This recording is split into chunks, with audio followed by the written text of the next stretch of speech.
Salut les élèves, donc voici la partie 2 de la stoichiométrie du réactif limitant versus le réactif en excès. Que si il nous donne la masse des deux réactifs, on a besoin de trouver en premier s'il y a un réactif limitant et s'il y en a un, c'est lequel. Alors, une équation chimique balancée indique les rapports molaires entre les réactifs et les produits. Les coefficients de ces équations sont ce qu'on appelle des coefficients stoichiométriques. Les quantités de réactifs qui sont mélangées dans des quantités exactes pour qu'ils soient tous utilisés en même temps, ça veut dire on ne veut pas deux réactifs qui restent. Si les quantités présentes est égale au rapport des équations équilibrées ou des rapports stoichiométriques. OK, on va prendre une analogie. Pour faire un gâteau, j'ai besoin d'une tasse de lait, 2 tasses de sucre, 3 tasses de farine et 4 œufs. Maintenant, ça, c'est la recette de ma grand-mère. Ajoute sur ça une demi-tasse de beurre et ça fait un formidable gâteau. Alors, disons, j'avais besoin de faire 2 tartes. Combien de lait est-ce que j'aurais besoin? Bien, 1 fois 2, ça fait 2. Combien de sucre? 2 fois 2, ça fait 4. Combien de farine? 3 fois 2, ça fait 6. Combien de 2? Ben, 4 fois 2, ça fait 8. Disons, j'avais chez moi seulement assez pour faire 3 tasses de lait, 2 tasses de sucre, 6 tasses de farine et 6 œufs.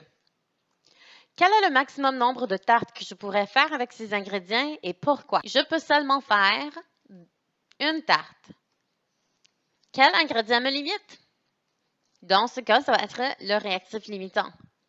Quel ingrédient va rester en surplus? Celui-là va être le réactif en excès. Donc, si on regarde ici, pour faire 2 tartes, j'en ai assez de farine, mais j'en ai pas assez de sucre ou d'œuf. Donc, ces deux vont être mes réactifs limitants. Je vais avoir un surplus de lait, donc celui-là va être mon réactif en excès, étant donné que j'ai besoin de seulement 2. Alors, appliquons ceci à une réaction chimique. Ici, on a la formation de l'eau. Donc, 2 moles de H2 doivent réagir avec 1 mol de O2 pour produire 2 moles de H2O. Disons, j'avais 10 H2 et 7 O2. Combien de moles de H2O pourrais-je produire avec ces deux? Bon, regardons chacun. Avec le H2, étant donné que c'est un rapport de 2 pour 2, c'est un rapport de 1 pour 1. Alors, pour chaque mol présent de H2, je produis 1 mol de H2O. Si j'en ai 10 H2, je peux produire 10 moles de H2O. Regardons pour l'oxygène. C'est un rapport de 1 pour 2. Alors, pour chaque mol présente de oxygène, je vais produire 2 moles de H2O. Avec 7 moles d'oxygène, je peux produire combien de H2O? Si vous avez pensé 14, vous avez raison. Alors, si je peux produire 10 H2O avec la quantité présente de H2 et 14 H2O avec la quantité présente de O2, lequel est le réactif limitant? Bien, c'est celui qui me donne la plus petite quantité de produit. Je ne pourrai pas fabriquer plus de molécules d'eau après 10 parce que je n'aurai pas assez de H2. Moi, j'aime toujours dire que le réactif limitant est le big boss parce que c'est lui qui décide toute la quantité de produits possible. Dans ce cas, notre big boss, le réactif limitant, c'est le H2. C'est lui qui nous fournit une plus petite quantité de produits et aussi la quantité maximale de produits possible. Alors, si le H2 est notre réactif limitant, ceci veut dire que le O2 est notre réactif en excès. Maintenant, le réactif limitant, le big boss, va aussi décider la quantité de O2 qui doit réagir.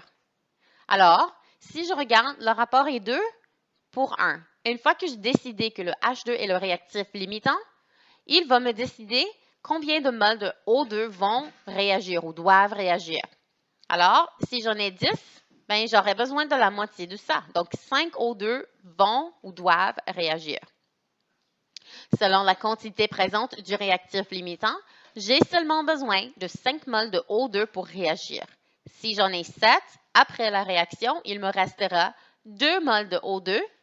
Évidemment, le réactif limitant se consomme au complet, donc je n'aurai aucune mole de H2 qui reste et je vais avoir la maximale quantité de H2O que le réactif limitant avait décidé. Donc, je vais avoir 10 H2O. Alors, après avoir vu ces deux exemples, parlons un peu du réactif limitant. Le réactif limitant est entièrement utilisé dans la réaction. Il ne reste rien une fois que la réaction soit complétée. Il détermine la quantité maximale possible du ou des produits qui sont obtenus. Une fois épuisé, ça veut dire qu'une fois qu'il est consommé au complet, la réaction doit s'arrêter. Le réactif en excès, par exemple, lui, c'est le réactif qui reste. Une quantité de lui reste après que la réaction soit terminée. Peu importe la quantité du réactif en excès qui est présente, on ne peut avoir aucune production du produit une fois le réactif limitant est épuisé. Alors, voici les étapes pour déterminer le réactif limitant. Il faut en premier s'assurer que la réaction soit balancée. On convertit toutes les masses en moles. On ne peut pas travailler avec les masses. On choisit un des produits. Ça ne dérange pas c'est lequel aussi longtemps qu'on compare les deux réactifs à ce même produit-là. On utilise chacun des réactifs pour trouver le nombre de moles qu'il formera. Le réactif qui donne la plus petite quantité de produit est le réactif limitant. Les autres sont en excès. Puisqu'il décide la quantité maximale des produits, c'est lui qu'on va utiliser pour prédire la quantité des produits. Exemple ensemble. Si on considère cette réaction, Li3N plus 3H2O donne NH3 plus 3 LiOH.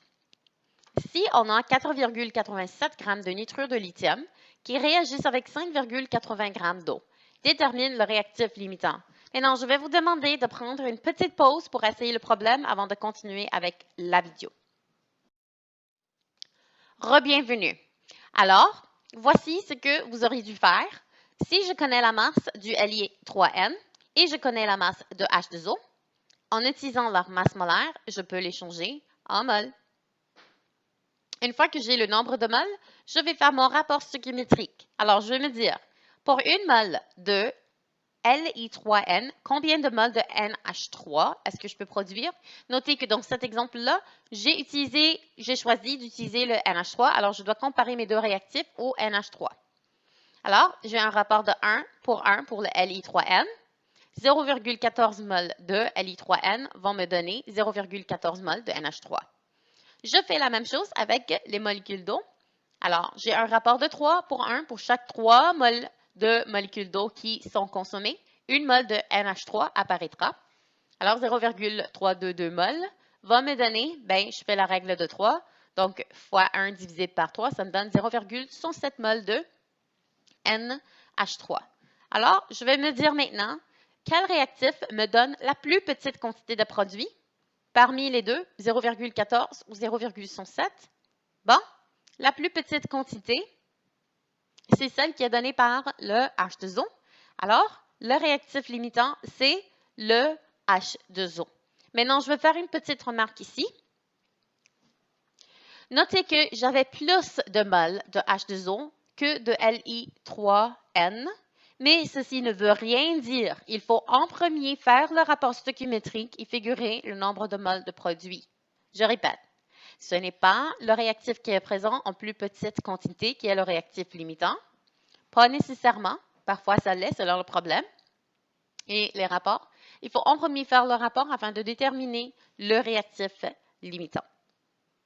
Maintenant, si le H2O est le réactif limitant, le Li3N est le réactif en excès et dans la prochaine étape, on va déterminer la quantité qui reste de ce réactif en excès. Alors, notre tâche maintenant va être de trouver la quantité du réactif en excès qui ne réagit pas ou qui reste. Regardons l'exemple qu'on avait. Maintenant, on a Li3N plus 3H2O. On a déjà figuré que le H2O est le réactif limitant. Voici le nombre de moles qu'on a commencé avec. La quantité du réactif en excès qui doit réagir sera déterminée par le nombre de moles du réactif limitant. Ça, c'est pourquoi je l'appelle aussi le Big Boss, Donc, 3 moles de H2O nécessitent 1 mole de Li3N. Ceci veut dire que 0,322 moles de H2O nécessitent, ben, je fais le chancé croisé, la règle de 3, 0,322 fois 1 divisé par 3, ça me donne 0,107 moles. Ceci veut dire que pour faire réagir au complet mon 0,322 moles de H2O, je dois faire réagir le 0,107 moles de mon autre réactif. Maintenant, je change cette quantité-là en masse en multipliant par la masse molaire de Li3N. Et finalement, la quantité du réactif en excès qui reste, ben, ça va être la quantité initiale que j'avais. Donc, le 4,87, ça vient du problème. C'était une donnée des problèmes. Moins la masse qui doit réagir, ça va me donner. Alors, certains élèves préfèrent aussi la méthode du tableau pour résoudre les problèmes de stoichiométrie. Vous allez voir, c'est une méthode très organisée et très claire. Alors, on commence toujours en traçant notre tableau, puis ensuite, on met les initiales I, C, F pour valeur initiale, changement et quantité finale. Alors, dans ce problème, on a les quantités initiales de nos deux réactifs, puis c'est donné en grammes. Ensuite, on a, évidemment, pour tous les produits, ça va toujours être égal à 0 parce qu'avant que la réaction ne débute, on n'a pas encore de produit. Je ne peux pas travailler avec les masses, alors ma première étape serait d'utiliser la masse molaire pour changer ces masses-là en mol. Toujours 0 pour les produits. Maintenant, pour le changement, on va utiliser les coefficients stoichiométriques afin de figurer c'est quoi le facteur qui doit diminuer avec dans le cas des réactifs ou augmenter avec dans le cas des produits. Les réactifs vont toujours diminuer parce qu'ils doivent réagir ensemble afin de faire les produits. Donc, leur quantité diminue, tandis que la quantité des produits va toujours augmenter au fur et à mesure que la réaction progresse. Alors, ici, on a deux options. On a x, 3x, mais il faut déterminer c'est quoi x. Alors, on va se dire, si le nitrure de lithium était le réactif limitant, 0,14 moins x va devoir être égal à 0 et x va devoir être égal à 0,14, étant donné qu'à la fin de la réaction, le réactif limitant est toujours terminé. Il ne reste plus de réactif limitant à la fin d'une réaction. Maintenant, si H2O était le réactif limitant, 0,33 moins 322 moins 3x va devoir être égal à 0. Si vous faites le calcul, x est égal à 0,107 mol. Maintenant, si je mets cette valeur ici, 0,14 moins 0,14 va me donner 0. Si je mets cette valeur dans le cas de l'eau, ça veut dire que 0,322 moins 3 fois 0,14, étant donné que cette valeur est plus grande que celle du x fourni par l'eau, ça veut dire que cette valeur va me donner une valeur négative pour l'eau et ce n'est pas possible d'avoir des quantités négatives en stoichiométrie. Alors, je ne peux pas utiliser le 0,14, je dois toujours parmi les deux utiliser la plus petite valeur. Donc, voilà la valeur que je dois utiliser pour le x pour mon tableau, c'est celle du réactif limitant. Ça aussi, c'est une autre façon rapide à déterminer le réactif limitant. Alors, une fois que j'ai déterminé le réactif limitant, je vais intégrer mes valeurs dans le tableau. Alors, 0,14 moins x me donne 0,14 moins 0,107. Ici, 0,322 moins 3x va me donner 0,322 moins 3 fois 0,107. Pour le nombre de moles de mes produits, une fois que j'ai déterminé c'est quoi x, bien, ça va être facile de remplacer la valeur de x dans le tableau. Alors, voici les valeurs finales. Dans le cas d'une nitrure de lithium, il va me rester 0,0327 mol, évidemment 0 pour le réactif limitant. Je vais produire une valeur équivalente à 0,107 mol pour l'ammoniac et 0,321 mol pour l'hydroxyde de lithium. Maintenant, ma tâche sera de changer ces mols en masse. Alors, je multiplie par la masse molaire, comme vous le savez, pour changer ces valeurs-là en masse. Je connais maintenant c'est quoi la quantité restante du réactif en excès. Je connais aussi la quantité produite de bonne pratique.